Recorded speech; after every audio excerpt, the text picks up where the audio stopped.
Ben ritrovati amici di Radio Rossonera, il 28 maggio e dovreste già dire, caspita, è il 28 maggio, un giorno che per i rossoneri vale tanto, tantissimo, visto che si è vinto coppe su coppe in questo giorno. Enrico Boiani, ciao. Ciao, buongiorno a tutti, ben ritrovati. Mettete like per una delle nostre tante vittorie a maggio, non per noi, ma una per, su tutte, insomma, volete, boh, insomma, quale preferisci, Henry? Ma non Vabbè, so prendo dire. quella là io, prendo quella, cioè quella del 2003, cioè senza se e senza ma. Vabbè, più o meno credo quasi tutti. Va bene, siamo qui per un paio di cose diverse completamente, una dall'altra, staccatissime. Da una parte c'è un po' di spolverata di calciomercato e un po' c'è qualcosa che sta iniziando ad emergere e che forse sarebbe anche giusto potesse, diciamo così, che possa emergere anche un pochino di più. Vedremo se emergerà ancora di più nei prossimi giorni, ma comunque iniziano a circolare voci su qualcosa che anche dall'altra parte del naviglio forse non è che stia andando proprio tutto rose e fiori. Allora, facciamo un pochino il punto della situazione, ci facciamo aiutare da questo è il Corriere dello Sport e da tutto, non so se, perché non è veramente la stessa fonte, vabbè, chi lo sa. Uno è il Corriere dello Sport e l'altro è Tutto Sport. Il giallo Lion Rock nell'eredità di Zanghi. Sospetto che il fondo con la quota di minoranza sia uscito al momento del prestito di Octree senza comunicazione da parte di Suning. Possibile materiale per la Procura federale. L'ex azionista al 31% fuori dall'Inter già nel 2021. Idem, uno degli altri due, nell'eredità dell'era Zanghi il giallo Lion Rock. Situazione antecedente a Octree. Allora, cosa sarebbe successo? Giusto perché, giustamente, eravamo qui primavera scorsa a fare un talk, a un certo punto, tra l'altro con Eric che conduceva, è arrivata la finanza a casa Milan. Eh, eh, sì, sì, è stato un pomeriggio un po' strano. Arriva la finanza a casa Milan, scopriamo che viene contestato il fatto che non sarebbe stato comunicato il passaggio vero e proprio, insomma, da Elliott a Redbird, mancate comunicazioni, quindi AD coinvolti con avvisi di garanzie e compagnia cantante. Per ora ancora non è successo niente, insomma, si è fermati a un'indagine che non ha portato grandi risultati, anzi, non ha portato nulla per ora. Cosa sta accadendo dall'altra parte del naviglio? Che Octree ha escusso il pegno sulle azioni di Suning, o meglio del fondo collegato che è Great Horizon, che aveva il 99% della società. Ora, in buona sostanza, c'era un secondo azionista in realtà nell'Inter al 31%, cioè, eccolo qua, Leon Rock, che però a questo punto sembra essere uscito di scena prima che Octree arrivasse a escutere tutto quanto. Ergo, questo socio, quando è uscito e soprattutto perché non è stato detto? Perché altrimenti si potrebbe configurare ciò che è stato proprio imputato al Milan, cioè una mancata comunicazione e quindi andare incontro esattamente a quello che era stato paventato per il Milan, cioè ammenda, punti, eccetera, eccetera, eccetera. Ora, È molto semplice, cioè, se Octree va a prendersi, passatemi il termine, il 99, ma prima c'era un 31 che non era di Suning, adesso perché questo 31 è stato inglobato in questo 99? Per quale motivo? Perché non è stato detto che era già un 99 intero?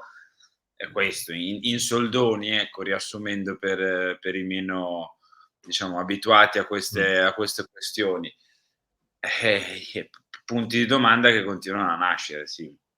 ma ora, niente, restiamo qui in attesa che, insomma, visto che l'ha ripresa per la prima volta Reuters, che ha citato un portavoce di Leon Rock, ieri Dago Spia, oggi il Corriere dello Sport e Tutto Sport. Credo forse anche due righe le abbia dedicate Gazzetta dello Sport oggi, però niente di eccessivo, niente titoloni in prima pagina, tanto per intenderci. Vediamo se qualcuno ha diciamo così, voglia, ha la possibilità, visto che poi comunque serve un esposto alla procura, serve comunque qualcosa di formale, se qualcuno ha diciamo così, la voglia di vederci un pochino più chiaro sulla situazione. Magari non succede niente, magari no. Vediamo. Vedremo. Torniamo a noi, calciomercato Henry. Sì. Zirkzee. Perché oggi questa è la settimana di Zirkzee. Quella di prima era quella di Sesko, quella ancora prima era quella di Zirkzee, ogni tanto ce li alterniamo. Il Milan è deciso, vuol dare Joshua al nuovo tecnico. Allora, in buona sostanza, poi vedete anche un campetto di Gazzetta, insomma, con Emerson Royal, ma tra un po' ne parliamo, con Fofana in mezzo, eccetera, eccetera. Ma tant'è.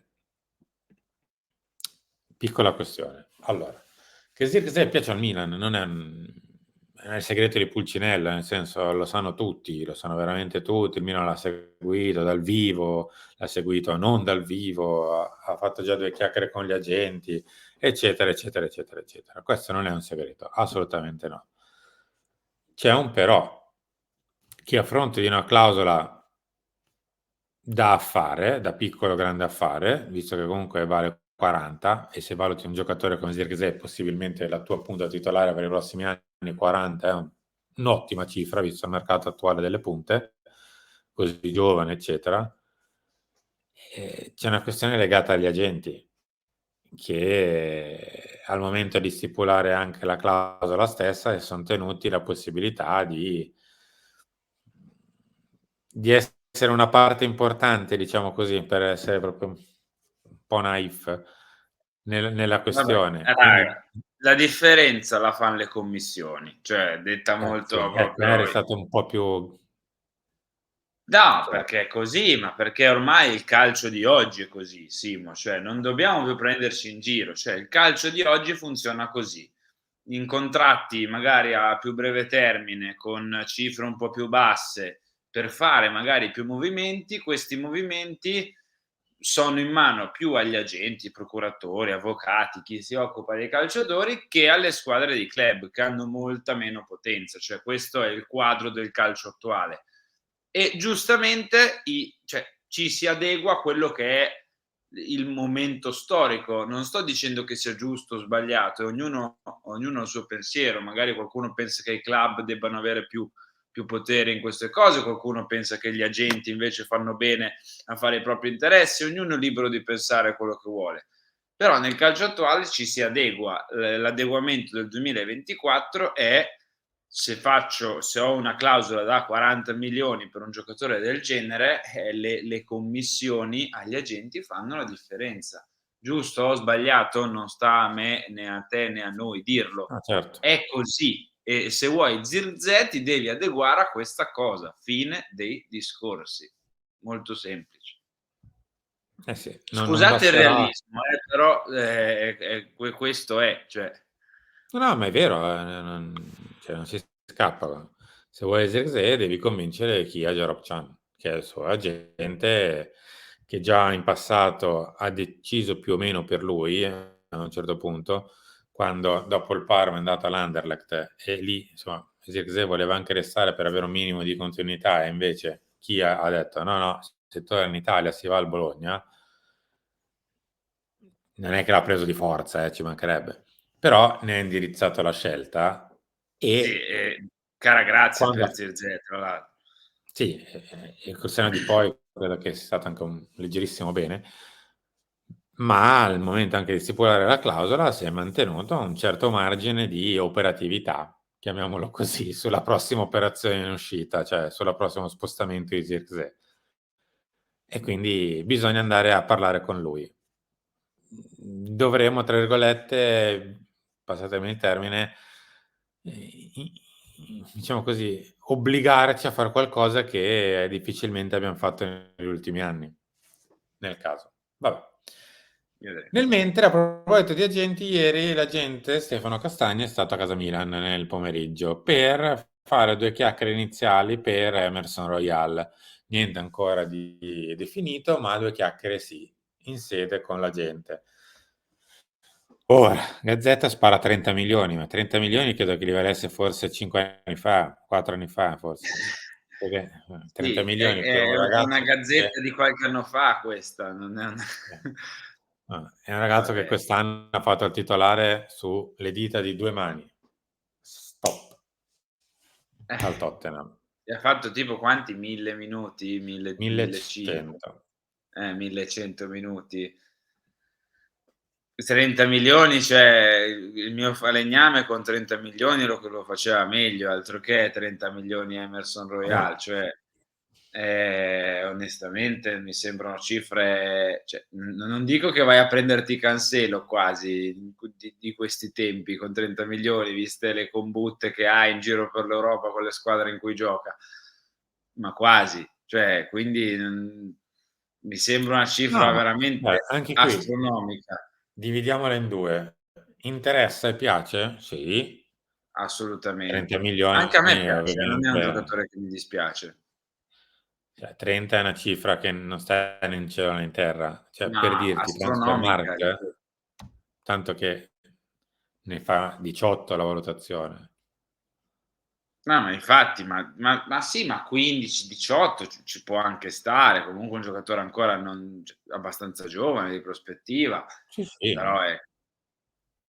cioè 99, No, no, ma infatti ho 25 anni. detto 15, 18 milioni ci può stare, giocatore di prospettiva, interessante, che ha già comunque esperienza anche a livello europeo importante per l'età che ha, però oltre i 20 io non andrei, ecco. Mh. Altrimenti, come scrive anche Gazzetta, anche qui, questo invece è corretto, Thiago Santos del Lille, l'alternativa niente. Thiago Santos del Lille, Fonseca del Lille. Stai a vedere Henry che anche la punta arriva dal Lille. Io ve lo ripeto quello che ho detto ieri, fossi in David, poi sì, gli ultimi mesi è andata meglio, è arrivato al secondo posto della classifica cannonieri e per l'ennesimo anno ha fatto oltre 20 gol, tutto quello che vogliamo. Quest'anno l'inizio di stagione con Fonseca non è che fossero d'amore e d'accordo, ecco, quindi non lo so. Io fossi in David non lo farei, fossi in Fonseca se vuole tornare a star con David, boh, non lo so Simo, non lo so, sono veramente se fa la seconda punta va bene, la punta titolare con dietro, che ne so, Jovic no. Caro Henry, siamo arrivati in chiusura. Io ricordo che questa è probabilmente, con ogni probabilità, l'ultima settimana di Mattino Milan. Ah già? Dopodiché Dopo si obbligo di parte. riscatto. Quei Diventerà segnali veramente solo dell'estate, no, tipo il cambio dell'ora, quelle cose lì, no, le gelaterie che riaprono e obbligo di riscatto. Proprio sono dei 3 segnali classici che torna l'estate. Vi ricordo in chiusura che oggi alle 18 parte questo evento, lo sport eretico all'Auditorium Calamandrei. Ci sono pochissimi posti ancora a disposizione, quindi se avete una mezza idea, visto che oggi c'è pure il sole a Milano, un miracolo, di venire a vedervi a Filippo Galli che presenta il libro, appunto, con le domande di Massimo Veronese, Giuseppe La Scala, la presenza di Emanuele Bottoni, che tra l'altro sarà anche al talk oggi. Edoardo Maturo modera tutto quanto, lo trovate all'Auditorium Calamandrei, via Correggio 43, Milano. Per iscrivervi, un semplice nome e cognome, andate sui nostri social e trovate tutto. Ok? Altrimenti, se vi presentate, vi iscrivete in loco, cioè non niente non vi preoccupate. Ci troviamo lì. Henry, grazie. Grazie a te, grazie a tutti volevo chiudere dicendo giusto 2 parole su quello che è accaduto ieri sui magici mondi dei social nei Mm. confronti di Bea, che è stato una roba aberrante e tremenda e ovviamente le mandiamo un abbraccio perché siamo nel 2024 e ancora accadono queste cose e io mi vergogno un po', ma mi vergogno un pochino, dell'essere umano, dell'uomo in questa epoca storica, ma perché per me un pochino c'è da vergognarsi, eh. un pochino. Speriamo che queste cose prima o poi finiscano perché sono tremende e aberranti. Ciao a tutti.